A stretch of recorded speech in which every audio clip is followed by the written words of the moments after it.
we go. Here we go, people. YouTube Live, here we are. Welcome back. Welcome back for me, maybe. Been a minute since I've been on the live. Give me a second. Let me get all my bearings here. I'm a tech wizard, but there's limits. How you guys doing today? Happy Valentine's Day, by the way, fellas. I hope you're getting some flowers out there or something. Come on, spend a couple bucks once a year. Welcome, everyone. Of course, I'm Andy Kruger. Probably saw that from the title of the channel, Live Q&A. You guys ask the questions, I answer them. Hit me hard, too. Don't hold back. Don't be afraid. I'm going to give it to you. Thanks for being here. I'll give people a minute to jump on. Channel's getting hot again. Just got a new puppy. Pet dog. Boykin Spaniel. 9, maybe 10 weeks old male. Clark. Solid name. So, what I'm doing here on YouTube, for free, a new course. It was an option. It sounded cooler than playlist. Day 1, training my new puppy, 1 video. Day 2, training my new puppy, 2nd video.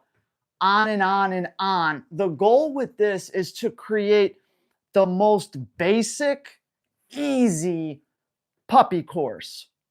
Basically, no matter what kind of dog you have, no matter what you plan to do with them, what you see in this course, it can't be a bad thing for your dog. And this is really designed for my clients, for my potential clients, or any DIYers out there. You know, and why not? Just got a new puppy, might as well document some training. They're not to be clickbait. They're not to try to go viral. I'm not scheming, okay, how can I get the most amount of views possible? This is just good old-fashioned dog training, and I've already had multiple clients, potential clients, that have called me. They've got a new puppy. I say, you got to follow these videos. If you follow these videos for a couple months and you want to send your dog to me, I'm going to be a happy camper.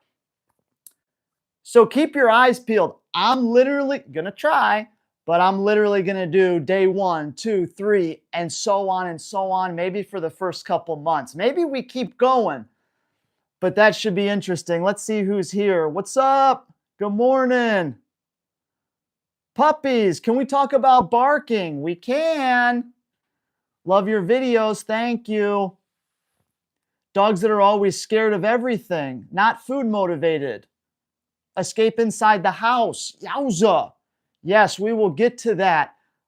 While we let some more questions roll in, I'm going to address a couple questions from my Patreon crew. You guys have probably heard me talk about my Patreon community. I can link that in the comments after this. My Patreon crew bringing the heat. And there's a couple questions I got via private message on here that I thought, I cannot type this out. Check the live. I'm going to answer them. So we're going to kick it off with a couple questions from the Patreon. This one's from Jamie. This is a big one. Okay. Jamie's got an XL bully. Giddy up. Almost 2 years old. So it's a long message, but I'm going to get to the meat of it here. Okay. Concerning issue, I didn't properly crate train her. She's my first real dog on my own from puppyhood. I'm home almost all day, every day, unless I'm working. 12-hour shifts overnight, 3 times a week, nurse. So it works out well that she doesn't have to be crated, but I think that's been detrimental to her because she does phenomenal in the crate when I'm home, won't make a sound, goes in there on her own, never been used as a punishment, use treats, she knows to wait until I give the command, blah, blah, blah. The problem lies when I leave for work, she goes into an uncontrollable hollering and whining and starts to pace and circle, eats her blankets, tries to chew the bars. I had to purchase a crate with only one open side, etc., etc. We keep going.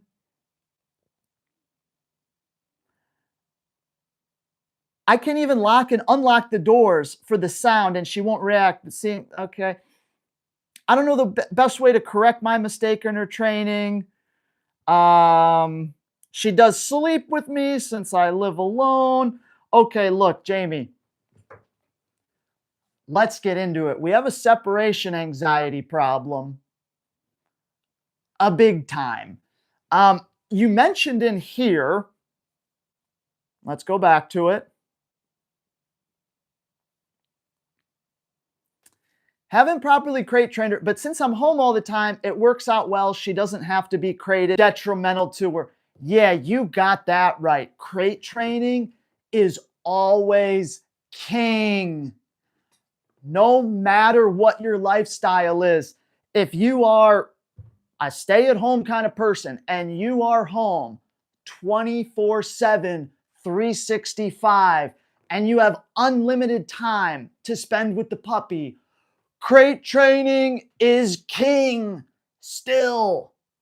And that's what you're realizing. So look, Jamie, to give it to you straight, at 2 years old, right now the mission is how much better can we actually make this? The mission is not, we're going to get this perfect. It's a little bit too late. Your dog already has really, really bad habits. It's a very extreme case of separation anxiety. This is probably for the age too. This is about as severe as separation anxiety can possibly get. The dog has to be okay going in the crate, shut the mouth, lay down, no matter the time, no matter the day, no matter for how long. They have to have it. Without that basic form of discipline, you are totally screwed. So here's what you have to do, Jamie. Forget about the crate training for a moment. Your dog needs to be trained. And I'm sure you've done some obedience with the dog, considering you're on the Patreon and watching the videos. I'm telling you what, we're going to change the whole lifestyle. You have to pick one behavior and you have to take your dog to a black belt level of that behavior. Why not a sit stay? Jamie's going, no, my dog can sit. My dog's good with sit. I do this, I do that. My dog can sit. Your dog ain't a black belt with the sit. The dog sits okay. I bet you if you brought that dog right here, right now, and I examined that sit stay, I'd find a million holes in it. Pick one behavior, watch the videos, and get that to a black belt level. Sit, stay, no matter what. First time, every time. Dog's eager. You can't pull them out of it. You can't possibly throw anything at the dog that would trick them and make them leave that sit stay. I'm talking bulletproof. Sit stay. That's how you have to address your behaviors here. Your standard overall is just way too low. This dog needs to be trained. To be honest with you, Jamie, the only hope you have is the e-collar. Let me finish. If you were to implement the e-collar right now as the dog is, you would make this 20 million times worse. Immediately. Through your training, you're picking a behavior like your sit stay, you're getting it to a black belt level. You pick another behavior or two, climb, down stay. You get them to that same spot, you then layer in your e-collar. This dog needs slow, gradual, meticulous, calculated e-collar training. Not as a punishment, not to get the dog to stop doing things. The dog needs to know exactly what the e-collar is, exactly what it does, and they need to be friends with the collar. Hey, your collar's going on. Yay, time to train. And you're going to use that throughout all your training. You're going to make the dog very confident on it so you can ultimately use it as a punisher. But again, this is wildly easy to screw up, but the reality is you're way past the point of ignoring this and it going away. People, we're keeping it basic. If you want your dog to repeat a behavior, you reinforce it. If you want your dog to stop a behavior, you punish it. It is honestly that simple. There's different ways we can reinforce, positive and negative. There's different ways we can punish, positive and negative. Ignoring your dog is negative punishment. You're taking yourself away. They're barking. They don't get you. They don't get what you want, what they want. New puppy goes, oh, okay, I'll stop. We're way past it. We're way past it. Your dog's going to eat a hole in itself if you continue to ignore it. But we got to punish it. It has to be punished or else it won't stop. This ain't going away on its own. And the only effective way to precisely, professionally, in this case, correct a dog in the crate is with the e-collar. The communication from the e-collar. But again, your dog has to be very well versed on the e-collar outside of the crate. They have to be very, very well versed with the e-collar as a reinforcer first, not a punisher. I hope it helps. I could probably go on, but definitely get the dog out of the bed. I mean, and I get it. We want to sleep with the dog. I get it. But they got to get out of that bed because that is adding steroids to your problem. And we all love steroids. Kidding? We're all natty around here. It's making the problem so much worse. That's got to go big time. This dog's obedience needs to be tight and right, baby. And that e-collar's got to be a reinforcer first. That's your goal for now. Let's check the chat. I do have another one from the Patreon. Let me hit the Patreon one real quick. Then I'll get you guys. You guys are going to like this question. Hold on. What we got here? What we got here? Okay, Harry rescued a 2-year-old, 75-pound female Malinois. Already had a golden retriever. The two of them became buddies. After 6 months of having the Malinois, we no longer crated her and all was well. We probably know where we're going here. This sounds a little bit like Jamie's question, but then they lost their golden retriever, passed away. Now the Malinois is 4 to 5, lost the companion, and now needs to be kenneled because she has become somewhat destructive. They're talking about the crate here. She was kenneled for an hour the other day, completely bent out the door end, broke one of the welds. We need a new kennel. Very similar. Again, the crate training is king. I'm sorry, Harry. We're cool. Don't take it the wrong way. I would roll over in my grave if I heard a dog stop crate training at 6 months old. I'd go, yeah. And they go, no, everything's fine and perfect at the house. I'd go, ah. It's a mirage. It's a smokescreen. Nothing is okay at the house. It looks that way to you now, but it's not. No. Now we got major league problems on our hands. We have major league separation anxiety. Major league. With a 2-dog household, you guys would hate me. 2-dog household, I keep those mofos separated so much, it's not even funny. It ain't fun. Not funny. I keep them separated a crazy amount. I let them interact a bunch throughout the day, several times a day. They're out together, they're interacting, they're playing, they're exploring together. I'm training them together. Boatloads of stuff together, boatloads of stuff apart. Because if you don't, you're going to eventually probably have a big mess on your hands. The answer is the exact same to Jamie's question. This dog needs serious, legit obedience training. And you're on the Patreon and you've been doing that.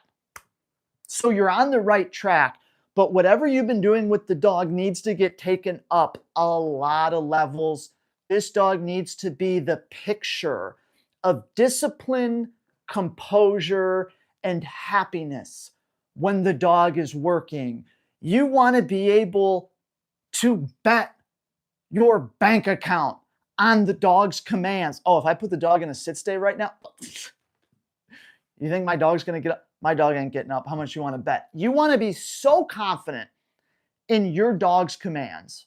That's how good your dog's training needs to be, because it's big time separation anxiety, which equates to dog really don't have any discipline. Not this kind of discipline. Discipline meaning I do things I don't want to do. Your dog needs so much discipline. The crate is just like a huge mirror. It's just showing you what's happened. But instead of focusing on that, oh my God, look at that in the crate. We got to work with the dog in the crate. Not really. You have to work with the dog outside of the crate, because the dog's life outside of the crate determines how they're going to act inside of the crate. Your dog has way too much free time. Same thing with Jamie. The dog's roaming around free all the time, 24/7. I know, no, we crate them, we do. I'm exaggerating a little bit, but for the most part, the dog kind of does what they want, I'm assuming, and I'm holding it to my standard. I don't want to make it seem like, dude, you're not doing anything with the dog. I know you're working. But that training needs to be taken to such a higher level. This dog needs to be a savant on the e-collar with reinforcement. So then you can ultimately use it gradually, precisely, as a punisher in that crate to get the dog to calm down. I'm telling you guys, with the ages of these dogs, really good e-collar training is the only way to calm this dog down. It's the only way to do it. From the way these dogs are behaving in the crates, they're going to drive themselves insane, and they already have. I don't want my dog to be insane. I need to help my dog. The e-collar's the end goal. You got to get there. Hopefully that helps you guys. Let's get into the chat a little bit, see what we got going down.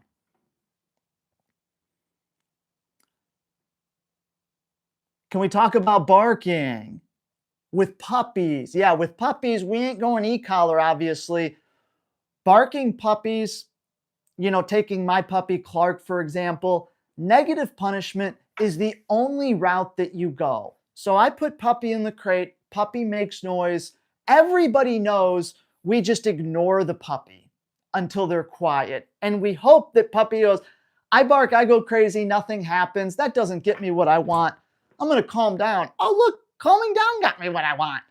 I mean, AI can freaking tell you that. So that's probably not news to you. But the puppy's lifestyle outside of the crate determines their behavior in the crate. Yeah, Clark will yip once or twice every once in a while if we put him in there and he's still kind of fresh.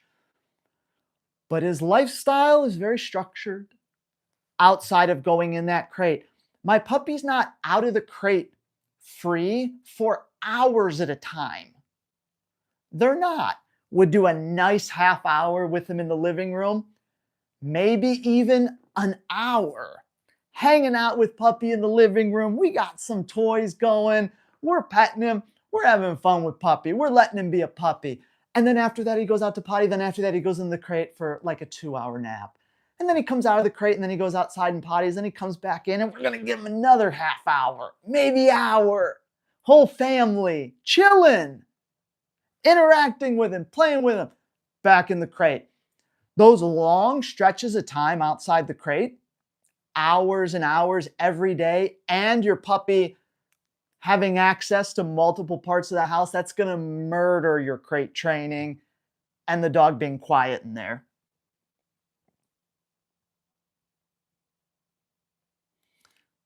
Dogs are always scared of everything. She's not food motivated except inside the house. Dogs that are only food motivated inside the house, I only feed them outside because I'm crazy and I like good results fast. The only time the dog ever eats food, ever, for 1 month is outside. Maybe start right outside your front door and then make your way to your driveway. And if they don't want to eat, okay. Don't put them in an over-stressful situation. We're going to go to the park. Nope. Just right outside. Get the dog used to eating outside.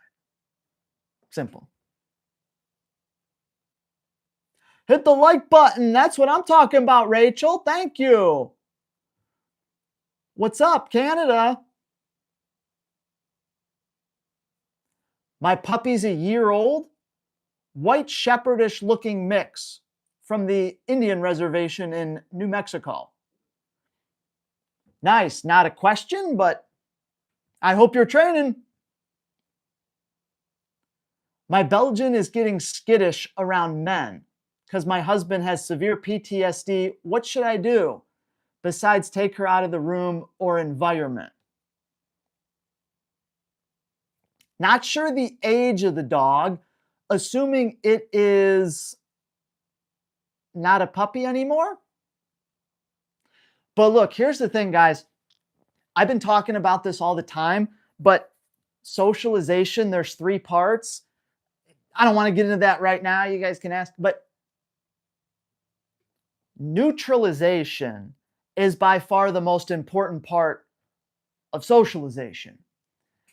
And that's what your dog is missing here, is the neutralization. We must teach the dog how to be neutral when they're happy, when they're nervous, when they're excited, etc., etc.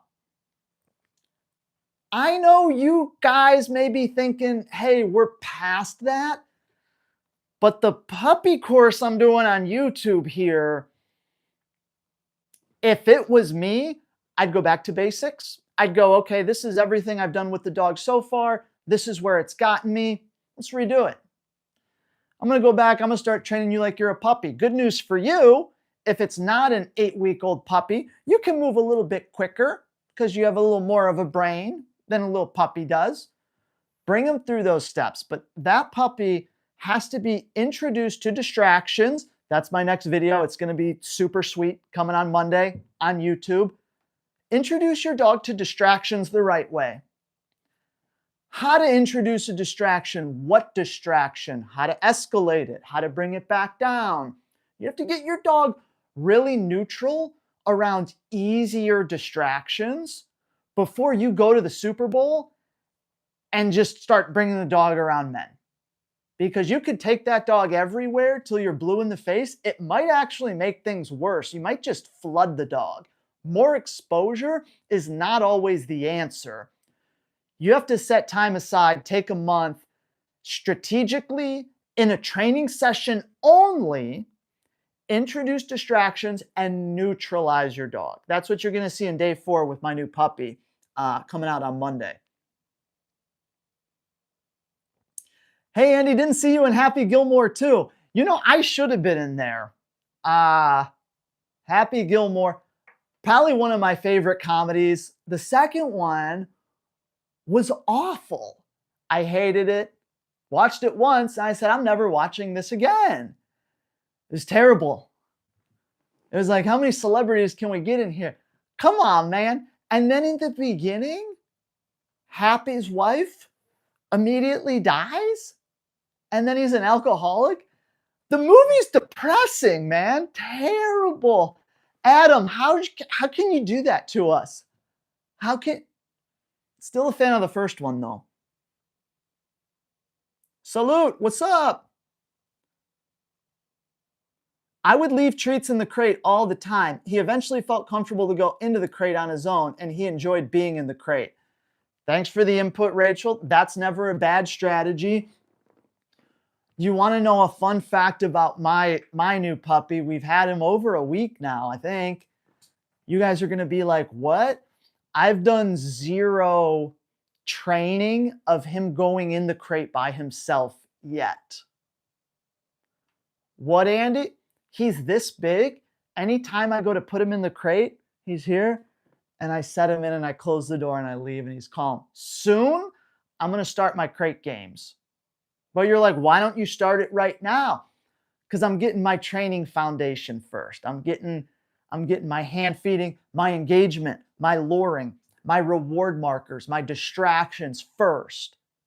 Now I'm going to start getting the dog in and out of the crate. I recently went on Nate Schomer's podcast. I don't know if you guys have heard of him. He's a dog guy. That should be coming out in like a week or something. So check that out. He's a good guy.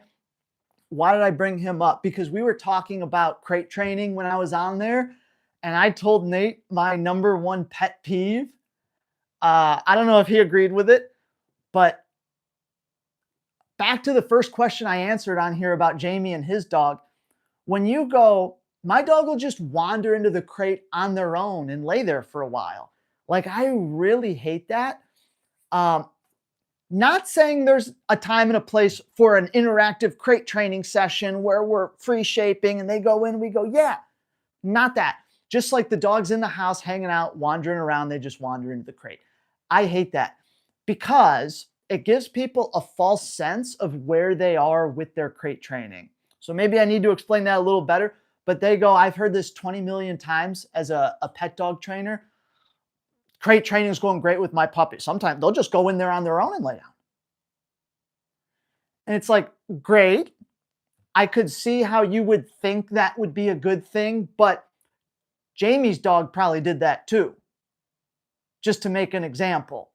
Just because a dog will go in there on their own does not ever mean it's going to translate to them going in there on command and being in there when they don't want to be in there. So again, you're going to see me do my crate training games. And if we're doing in and out stuff and puppy just beats me to the punch and offers it and runs in there, like, is this what I'm supposed to do? Heck yeah, I'm going to mark the crap out of that and be like, yeah, get in there, buddy. But that's an interactive kind of training session. If he's just wandering around the house and wanders into his crate, I'm not going to like take that as some kind of a win or like, oh, he's not going to have separation anxiety or any problem in the crate. Hope that makes sense. But that's just one thing where I'm like, that doesn't really mean much though. What else we got here? What's up, Linda?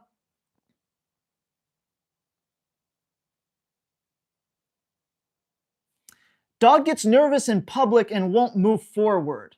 Gets nervous and will plant her feet and not move. Not food motivated. Shakes like she's nervous. Has a hard time focusing on me when out in public. Great question. The way your dog is dealing with stress, fear, anxiety is by not moving. If I don't move, I'm safe. For whatever reason, your dog is shutting down, both mentally and physically, literally. The dog is shutting down. That's why your dog won't take food. They're shut down mentally. Door is closed. We are not open for business right now. And physically as well. So it's pretty plain to see. I'm going to give a similar answer as the last question. Outside of those situations, in public, that makes the dog nervous, you have to get your dog really good with training. And when I say really good with training, I mean, I would look at it and go, that is beautiful. I have a high standard. You got to get the dog on a high standard of training. You need to fall in love with leash pressure training. Fancy dog trainer word, negative reinforcement. You need to fall in love with that. I talked about this on Nate's podcast too. You need to fall in love with negative reinforcement. You need to fall in love with leash pressure. You need to wake up every morning going, I can't wait to do my training session with my dog with leash pressure. It's the best part of me and the dog's day together. Your dog needs to get so good with leash pressure, it's just stupid. Negative reinforcement, a whole playlist on Patreon, 10, 20, 30 videos probably on just that. The leash is your friend. The leash is an extension of you. And that's going to be the best way to communicate with your dog when they're stressed. Food drive got to go up. Leash pressure training has to be in full effect. You guys have to really master that. How would you recommend handling dog aggression? Very carefully. Obviously, a very general question. What I can do with that is give you, I'm just making sure I read it right, handling dog aggression. I can only give you some examples of some dogs I've trained. I'm assuming you're meaning your dog is dog aggressive, not like just dog aggression in general. My dog's trying to bite me. I think I'm picking that up right. Dog aggression. I'm sure your dog isn't a puppy anymore, but let me bring it back to the socialization part, interaction, familiarization, neutralization. So what most people do is they have a new puppy, they go, we got to socialize. Puppy has to interact with other dogs. 100% true. So they take their puppy, puppy interacts with another dog, another puppy, they have a great time. They're playing, we're taking videos, we're laughing, we're loving it. Puppy's playing. Cha-ching! My puppy likes to interact. I just gave my puppy a very positive interaction with another dog. That's in their training foundation. They're very likely going to be a very social and friendly dog that likes to play. Good job. But we ain't even halfway there, Jack. Because now once you see that, you go, check, friendly. Now we have to neutralize. If you can't turn around and get your dog to now be neutral in that same environment with the same dog they just played with, who is now on leash 10, 15 feet away from us, if you can't neutralize your dog by hand feeding, getting engagement, getting eye contact, luring, clicking, and they zone in on you and just like, oh yeah, no, I don't want to play right now. I want this. You're neutralizing the puppy, but people don't do that. They play, they go good times, and then they leave. And they wonder why their dog now is overly friendly, maybe reactive. Now, that's not going to necessarily lead to dog aggression, but you need to go to that playbook and take a page out of it.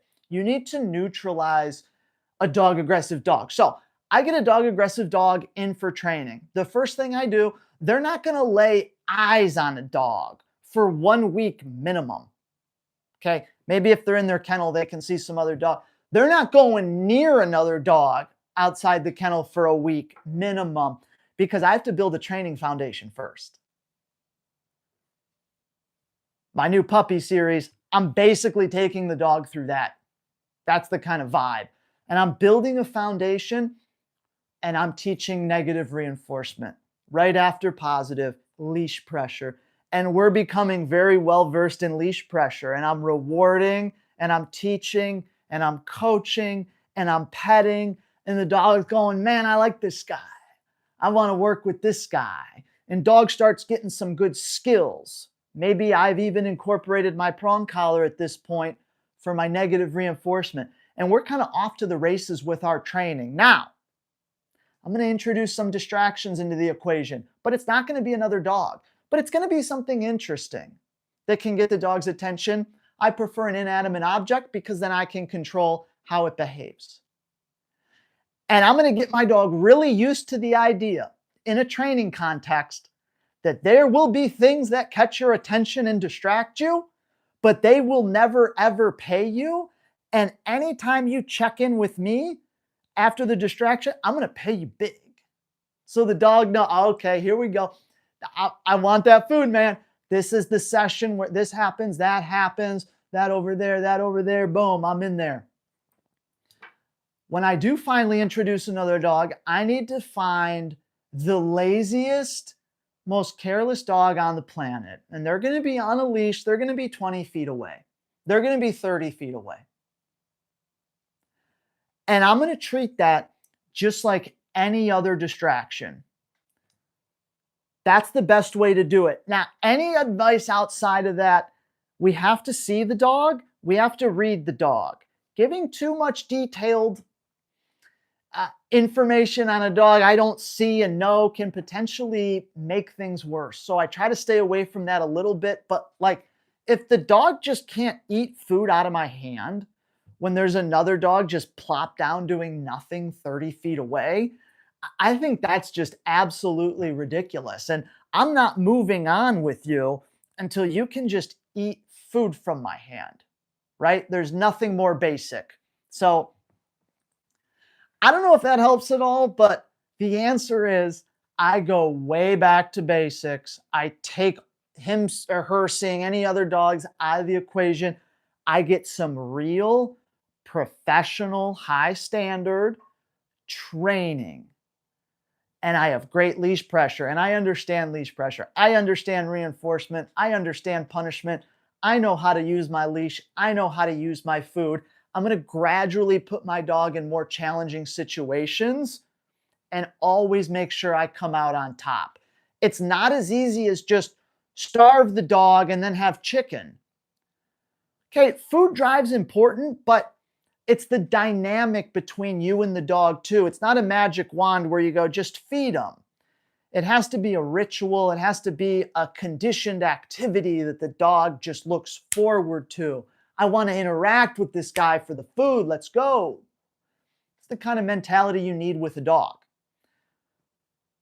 But the dog aggression is coming from, there's probably a million reasons, but I can guarantee the dog probably doesn't have a really professional, calculated training program on how distractions were introduced to that dog and how they had to navigate them. Go back to basics. Long answer for a short question. Okay, you guys are coming in hot. Okay, how much exercise? How much exercise? How much? I'll get to that in a minute. How much exercise? Okay, this person really wants to know how much to exercise the dog. Okay, we got about 4 or 5 questions before that, and then we'll talk exercise. Okay, I promise. You don't need to write it anymore. I'll get you. Rachel, had an e-collar on my dog and a leash on my dog for 6 months, starting at age 10 weeks. Nice. Leash is your friend. My dog is calm and a joy to be around. He's 5 years old now. Thanks for sharing that, Rachel. The leash is your friend. 99% of dog owners, it's probably 100. If you're not on the YouTube, if you're not on the Patreon, 100% of dog owners, off leash in the house, off leash in the house, on leash outside, off leash in the house, on leash. The leash is your friend. How can your dog be good on leash outside if they're not good on leash inside? Sometimes the answers are so basic in dog training, we're like, well, yeah, that makes sense. How many people do you hear go, my dog's food motivated inside, super attentive and focused, engaged inside, do all their commands inside. As soon as we go outside, they won't do anything. Well, I hate that, but there's a reason for it. Inside your home should be stupid easy for your dog to do stuff. Outside the home is tough for the dog to do stuff. I don't think I really need to break down the reasons why, okay? There's more freaking distractions. It's all different environments. House is the same. Thank you, Einstein. So if your dog isn't really good on leash, leash manners, leash pressure, negative reinforcement, obedience commands. If they're not really good on leash in the house, yeah, of course they're going to be a one-eyed cat in a fish shop outside the house. Leash is your friend. I was just talking to one of my Patreon members, Julie, shout out. Hope you're watching. But Julie's getting into making leashes. We were talking all things leashes. And I said to her, I think the big reason, besides not knowing, that people don't like to have a leash on in the house is because they go to a pet store and they get the big 1.5 inch, half-inch thick fabric leash, the huge chrome clip on it. They got the crap bags attached to the handle, maybe even the dog's on a prong. By the time it's all said and done, we got 50 pounds of freaking weight on the dog from the leash. Slight exaggeration. Owners can't wait to get that freaking ball and chain off their dog once they get in the house. They have a nice home. They have a nice floor. You think they want that big thing dragging around their house? That'd be annoying as heck. And it could get caught on stuff. Get that thing off my dog. It's all wet. It's all frayed. It's a nasty leash. The Inside Leash. It's a product Julie's working on. It's very slim, very low profile. Your dog won't even know they have a leash on because it's so light and airy. That's the kind of leash, that's how I roll inside the house. We want that tiny, thin, infinity leash, as I call it. It's like it's not even just, whoop, where is it? Leash in the house is super crucial though. I'll definitely be doing some leash videos with little Clarky here soon. What's up, Tracker8488? Please, Andy, mention how important exercise is for these dogs with behavioral issues. Thank you. Thank you, and I will. Exercise is very important for dogs with behavioral issues. But real quick, Tracker, here's why it's not the first thing that I say. I should have thrown in at the end. Thanks for reminding me. But I never go to that first because I don't want to Caesar Milan the dog. Like, the answer isn't to rollerblade with them for 3 miles when they're not even conditioned in the first place.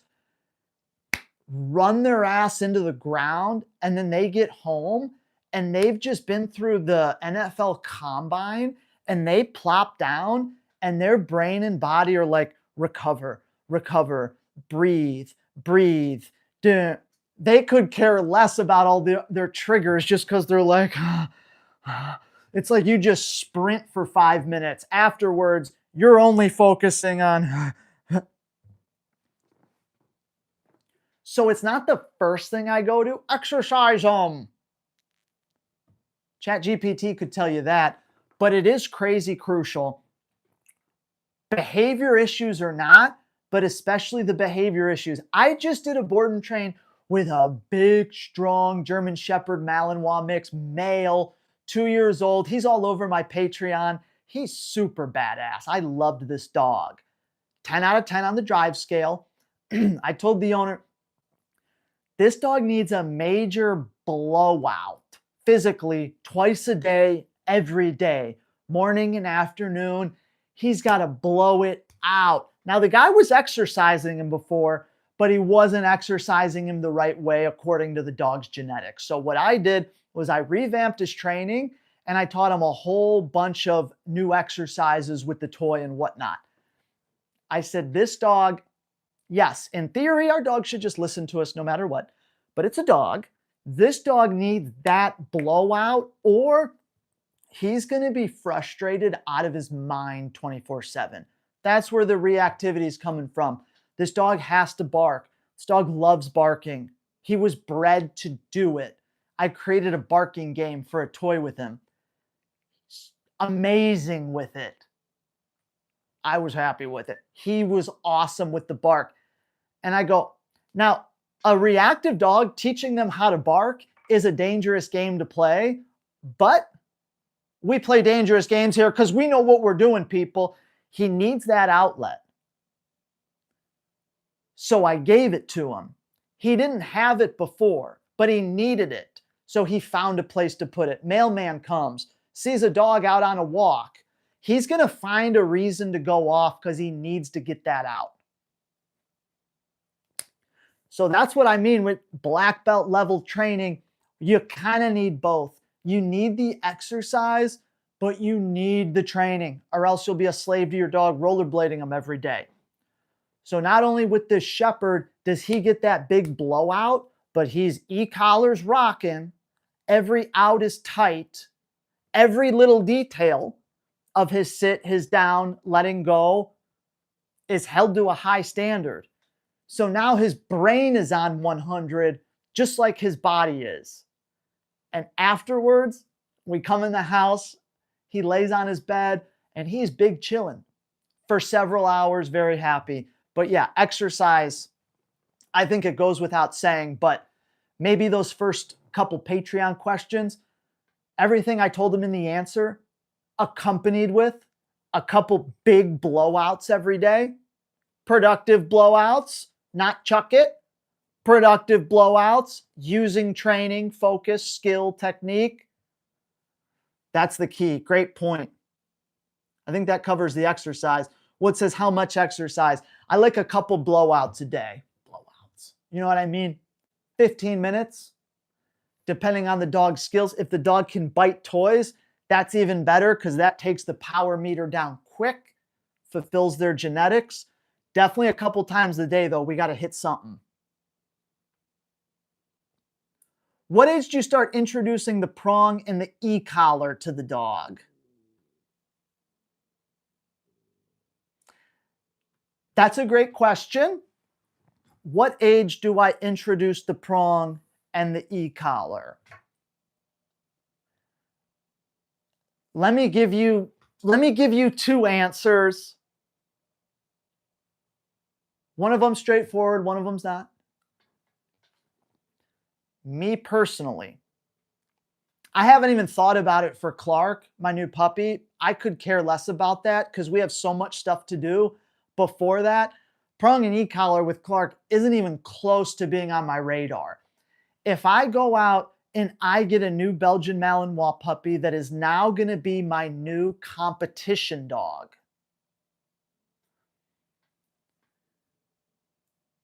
there is a schedule kind of that I'm going to have to follow. I want the dog to hit the trial field 1.5 years, 2 years old, right? So my training program is catered towards French ring. What I'm trying to say is, if I had to give you an answer for me, my average Belgian Malinois, that's my dog that I'm training for that, I'll probably have the prong incorporated around 6 months old. I'll probably have the e-collar incorporated around 8 months old if I just had to put some number on it. That's me though, with my training and my dog. That's one answer. Now let me give you a better answer, but maybe one people won't like as much. When do you use the prong and the e-collar? When the dog's ready. Andy, that doesn't help at all. Let me explain. Why do you want to introduce the prong and the e-collar? That's the question you have to ask yourself. That's how you know whether or not you're going to be ready. So if you take me, for example, my new Malinois puppy in an imaginary world that I'm training for French ring, 6 months old prong, I'm going to go, why do I want to introduce the prong? Well, I want to introduce the prong because all the behaviors that I'm looking to teach my dog, I've taught them. First, heel, sit, down, stay, whatever. Second, on top of that, my dog is really enthusiastic about hitting all their commands. My dog has good speed going into a behavior. My dog has good duration and patience waiting in that behavior, to a reasonable standard. I look at my dog and I say, I love everything that's going on with my dog's commands. I'm going to now start to layer in my e-collar because my dog is ready, understands the technique, has the engagement, has the speed, has the willingness, has the know-how, has the slip lead pressure, has the negative reinforcement. Since I love everything I've built the first 4 months so much, now I'm going to put the cherry on top. Now I'm going to get the prong collar involved. And it's going to make my dog a lot better with everything that he's doing. And then my e-collar should essentially make all that even that much better. So I want to bring that in when my dog's ready, and I'm just loving everything I see with the dog. If I'm going, well, I want to bring in the prong because he's still pulling on the leash a lot. I want to bring in the e-collar because he's still jumping up on people, or like he's still barking in the kennel a lot. I don't like that. Sometimes you have to do what you have to do, but in a perfect world, when are you ready to incorporate those tools? When the behaviors you want to use it on, you're really liking what you're seeing. That's my answer. This is perfect timing. How do I get my Belgian to stop barking? I just let her out and the neighbors were out and it was so embarrassing. Even my boxer was barking at them the whole time. A lot of barking stuff on this one, huh? A lot of barking stuff. I hope you've been watching the rest of the stream because I think I have covered that quite a bit. But maybe I can take a stab at it this way. Remember what I said earlier? You want your dog to continue doing something, reinforce it. You want him to stop, punish it. Well, here's a great example. I want my dog to stop barking in the yard. It's terrible. Great. It won't go away if you just ignore it. The dog will reinforce itself. It'll create a great new game that gets out all of its frustration and stress. It'll become a habit. Ignoring ain't going to work now, but it has to be punished. Okay, Andy, how do I punish it? I don't think you're ready to punish it. Is your dog an ace on the e-collar and obedience training? Is your dog a black belt on the e-collar when it comes to negative reinforcement? Can that e-collar be used to communicate with your dog and reinforce your dog's commands that they know and do well every day? If it's not the case for the e-collar, and it's probably not, you can't punish that right now. Can't do it. If, let's be real here, guys, okay? If you go out and you buy an e-collar today, you go put it on your dog and you just start hitting them for the barking outside, there is a chance that that will work and your dog will stop barking and there's not negative side effects to how you just randomly threw an e-collar in out of nowhere. There's a chance that could happen.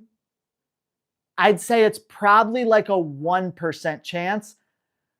I would never play that game because there's a very good chance that doing that makes everything 20 million times worse. And you can't really recover from botched e-collar stuff with most dogs. There's always exceptions. That's the reality of it. I'll give you an example of a family member of mine that, we don't talk dog training or anything like that. Well, they had some dogs. They got a dog. Dog kept going in their flower beds. They went to the pet store, got an e-collar, put it on the dog, boom, hit the dog for going in the flower beds. Guess what? Dog didn't go in the flower beds anymore. Problem solved, right? Well, guess what else happened? Dog would not go into the grass anymore at all. So there's back door, concrete patio, big yard, flower beds on the outskirts. Dog was in flower bed, got hit, ran to the door. What the F just happened? Something just stung me out here. No clue what was going on. No clue. Could not process any of that because they have no background in training or the e-collar. That dog would not go in the grass. You let it out, it would just sit on the concrete. Even with the other dogs out there, it would not go in the grass. I think eventually he got it to go in the grass, but it's a disaster. And that, I would say, for sure, that's going to happen 99% of the time. There's always exceptions. Someone gets lucky here. There's a dog that's just foolproof no matter what, pure luck. The only solution to that's the e-collar. But there's kind of a long road to get to the point where we can punish with that and not have any negative side effects. I'll tell you this. I know, Patreon. If you join the Patreon, $25 a month, that's for the For the Trainer tier. That's going to get you access to all the obedience videos. Take 2 months. Spend $50. Take 2 months. Go to the e-collar playlist.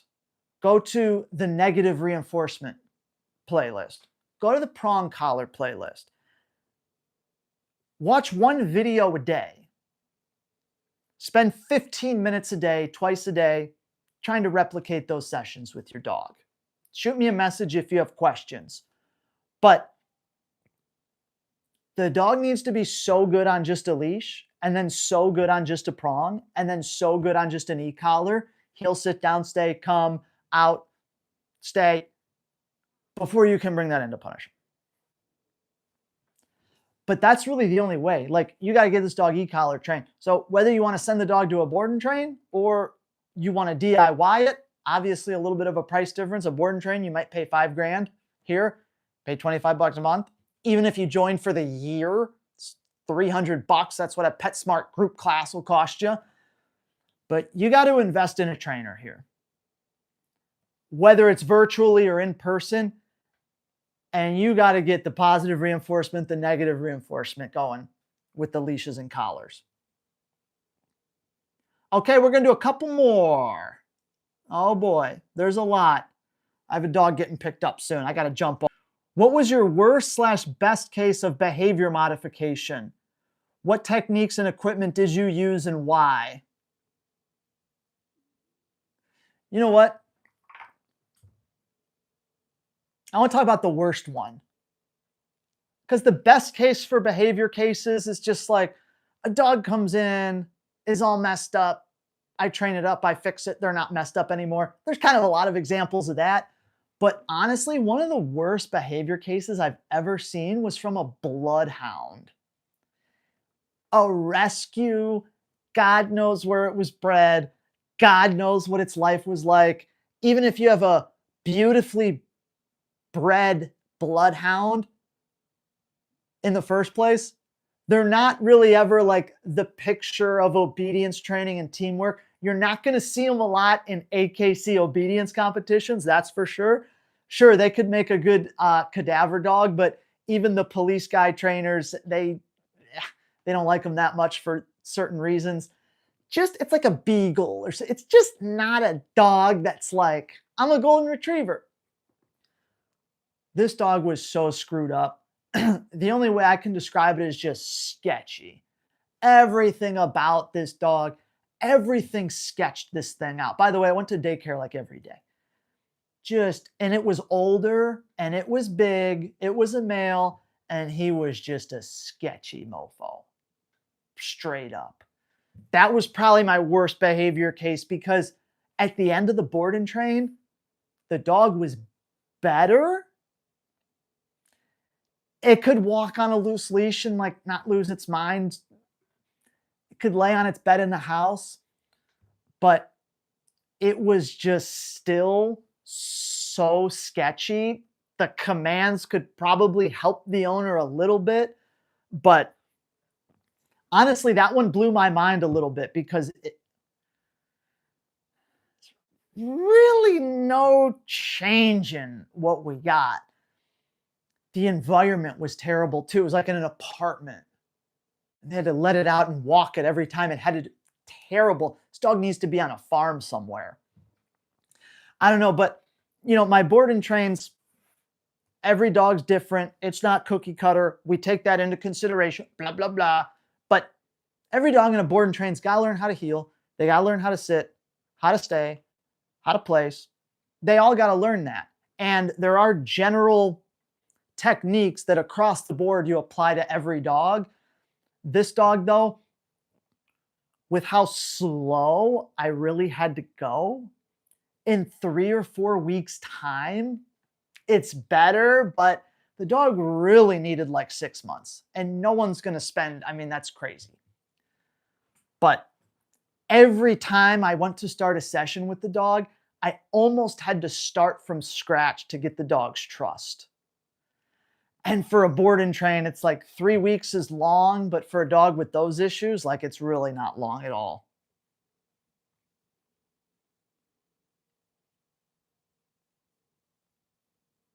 All right, guys, I hate to do this. I got to do one more question, then I got to bounce. I'm sorry, guys. You came in hot with the questions, but here's what I'm going to do. I'm definitely, I say this every time, but now we got Clark. We're back up, baby. I'm going to be doing lives all the time. So anyone that I didn't get to your question, I'm sorry. You guys came in hot. It's my first, I didn't even know how many questions I was going to get. I was prepared to get none and just ramble for an hour, pretend like it didn't happen. Let me do one more, and then my next live, I'm going to get to you first. I'm going to try to get to you first. Thank you, guys. Thank you for the questions. Let's do one more. Louie's getting picked up. I got to go get him ready.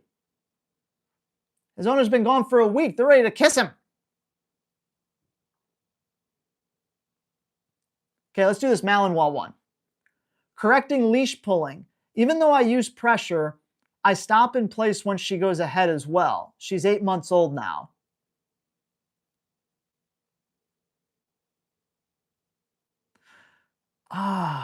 For French Ring 3 hurdle, how much do you train a week? Man, there's so many good questions here. My French Ring hurdle, I train about twice a week. Where does classical conditioning fit into your training? Oh, man. I hope you guys are back for the next one because these are pretty good. But I'm just going to do the correcting one, the leash pulling. 8-month-old Malinois uses leash pressure. I'm assuming a prong. Stops in place when she goes ahead. Here's my advice for the healing. You guys got to be very, very, very, very good and perfect and beautiful at healing with 0 distractions. Perfect healing. I don't care if it's in your house, but man, I really think you'd benefit from some of the Patreon videos too. Jump off after a month if you want, but I'll give you as much as I can here. My 2-leash system is perfect for this. 2 leashes. If my dog's trained on a prong collar, understands the prong, good with the prong, 2 prongs. 2.25 Herm Springers, the small ones. 1 up top, 1 right underneath it. Got 2 prongs on it. Oh my God, and it's not for corrections. It's for negative reinforcement. We're not cranking. No crank. Reinforcement. So my dog's here. My dog's on the left side. My dog's here. So on 1 collar, I have a 3-foot leash that goes across the front of my body and I hold in my right hand. On the bottom collar, I have a 3-foot leash that goes behind my back and I hold it in my right hand. My left hand is free. So now I have the dog on my left side, 2 prongs, 2 leashes, 1 in front, 1 in the back, 3 feet, me holding the ends of those leashes. That's the first step. That's going to help you a lot just doing that. I never do the stop thing to try to forget that. You got to turn or you got to back it up. But these are all techniques with the leashes and the turning techniques. The dog needs to know when they're not distracted and they perform them beautifully. That's the key. See, you're going too many distractions too fast. Probably just the environment that you're in. So you got to have the food on you. You got to have the 2 leashes. Got to have the left hand free. You're hitting left turns. You're hitting right turns. You're strategically rewarding this. You're strategically pressuring this. You're backing it up. You're changing your pace. You're doing your healing drills with your dog. Limited with what I can say about it right now and just knowing that much.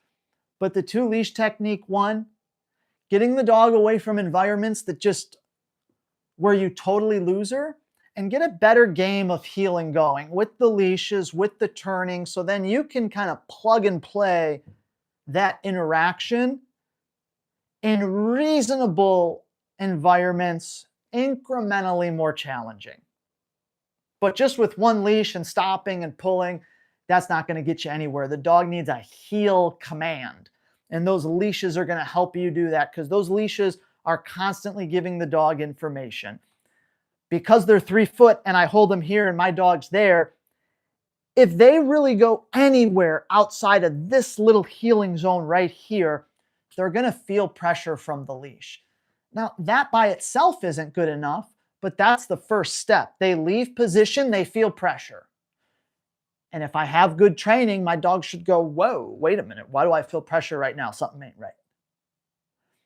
And then the way I turn, the way I back up, the way I help move the leash a little bit, giving the dog the rest of the information on, whoop, I feel pressure. This isn't right. Whoop, I got to get here because he went here. And they get there. I don't know. As you can see, I could just keep talking about this stuff, guys, but I hope that helps. Very sorry to all the questions that I didn't get, but you better believe there's going to be a lot more opportunities because I'm going to be jumping on lives a lot, doing the questions and talking about Clark's day-to-day progress. Anyways, y'all, thank you so much for being here. If you like, hit the Patreon. You can even join it for free. Patreon.com/Andy Kruger. We are ad-free on that bad boy.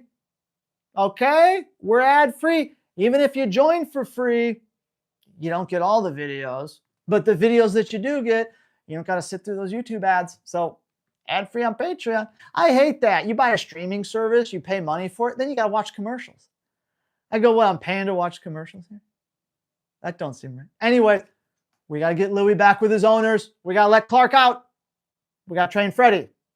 Happy training, y'all. We'll see you on the next video. Thanks for being here. Don't screw it up.